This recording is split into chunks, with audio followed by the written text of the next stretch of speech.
Is up. Good morning, good evening, good afternoon. We got another one coming for you today. This time we've got Church's Chicken, the rise and fall and rise again. So apparently they're really big right now. I've never had Church's Chicken. I've heard good stuff about it, but I'm gonna have to hit it up and try it one day maybe. You guys let me know. Let's go ahead and get into this.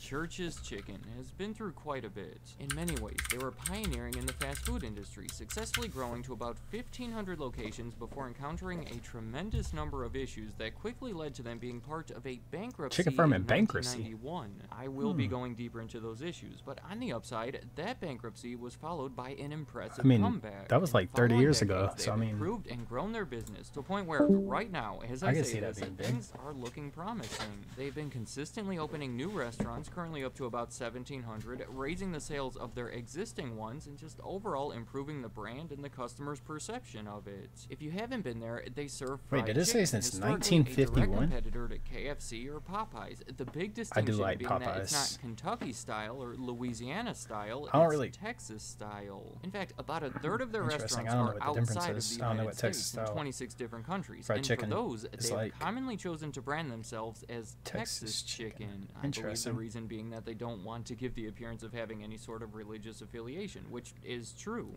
Though you do have to admit that it's kind of funny how between the two chicken-based fast food restaurants called Chick-fil-A and Church's Chicken, Chick-fil-A is the one that's religious. Anyways, today I'm going to be taking a Yeah, look at 52. the incredible Goodness. rise, fall, and rise again of Church's Chicken. And They've been because around there's for like been 70 so much years. going on with them over the years, I think it would be helpful to tell the story by going through each of their various owners. First off, it's called Now I wanna Church's go try some Chicken Church's simply Chicken. because it's the name of the person who started it. George W. Church had Oh, spent his well, career that makes a lot selling of sense then. incubators. Those are those machines that maintain the ideal temperature and conditions for hatching a chicken egg. Well, in 1952, at age 65, he saw an opportunity. The American population was driving their cars and on the go more than ever, so he figured that he can take advantage of that in a way that was familiar to him. He did it by opening a small restaurant in San Antonio that only sold fried chicken and only offered it to go. It was meant to be a high-volume, low-margin concept, meaning that he would sell a lot of chicken but only make a little bit of money from each sale. He attracted customers by setting low prices, 49 cents for 2 pieces of fried chicken and a roll. He cooked the chicken right in front of their window, allowing the public to see, and by locating it directly across the street from the Alamo. Remember that this was during the early days of the fast food industry, so there was some creative thinking going on there. After 4 years, he was up to 4 locations that had recently expanded their menu grew a pretty tiny quick. bit to also include French fries and their now famous jalapenos. And that leads me to What kind their of first jalapenos do change they have? in Are they, like, ownership. It's a stuffed sad one, jalapenos? because that year, George Church They sell died, and stuffed control of the jalapenos? company was transferred to the rest of his family. But his Dang, son, that's who crazy. went by the name Bill Church, 4 years became after he the opened main it? person in control. This is when they adapted their longtime strategy of focusing their restaurants on low-income urban areas, which makes perfect sense based on their original model. I mean, if you're looking to sell a lot of chicken at low prices, of course, you're going to go somewhere with a lot of people that don't have a lot of money to spend. And as a bonus, another motivation behind that strategy was the fact that those were the areas typically neglected by KFCs, so they weren't nearly as competitive.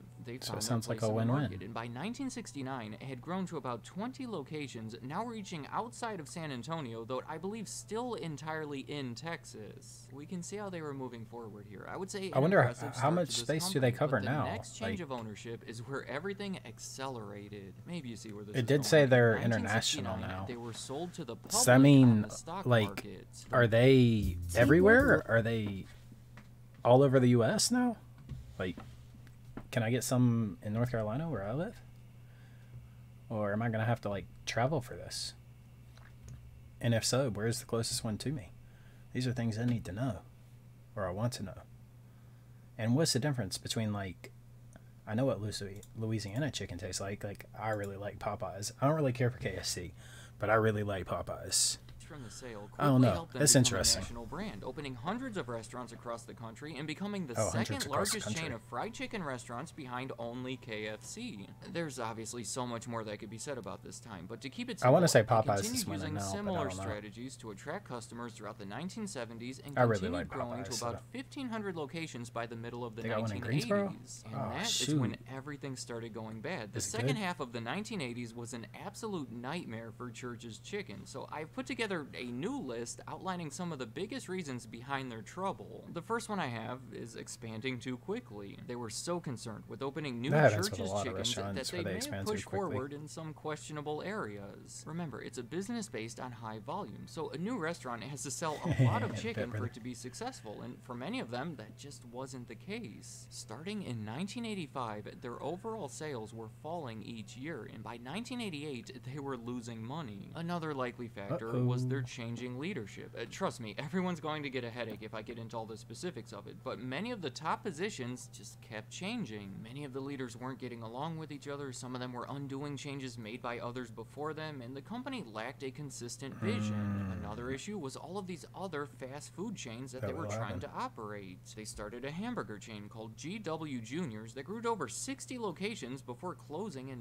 1982. They opened a Mexican restaurant called Charro's. They acquired an upper-scale competitor called Ron's Crispy Fried Chicken to try to expand their reach into the higher-income suburban markets. I don't believe any of it was too successful in the end, and it definitely divided their attention. I'm trying to go through these Wait, fast. do they have, like, Another burgers potential and stuff reason now? was the public's perception. There's a lot tied into that, but the interesting one here is this crazy That would rumor be going weird. around in the black community It's a saying chicken that place, Church's but they have Chicken was burgers. actually owned by the KKK, and they were putting stuff in their food that made black people unable to have children. Now, that's untrue, of course. Please don't go spreading that rumor to anybody else, but that can have an impact. It's questionable if it ever actually directly hurt their sales, but there was a I mean, if lawsuit there's a from one of the rumor out there, that franchisees could who probably claimed that they hurt. should have been told about that rumor before doing business with them. I don't know, the whole thing's weird, but it certainly wasn't a positive thing for them. My final reason behind their struggles is by far the most impactful. It is the fact that they were bought by Popeyes. So Wait, let me what? go ahead and add that to my other list as well. And this They is were another bought by sad one, because Popeyes? I would rank this one up there as one of the worst acquisitions of all time. I'm actually amazed that it didn't kill both of the chains. Now, I've already talked about this in a previous video this is about confusing. Popeyes, so I recommend watching that one if you want more details or if you want to hear from the This is a Popeyes little point of view. But confusing. the fact is that in 1989, Al Copeland, the head of Popeyes, tried to take advantage of Church's struggling position by purchasing them for something like $400 million.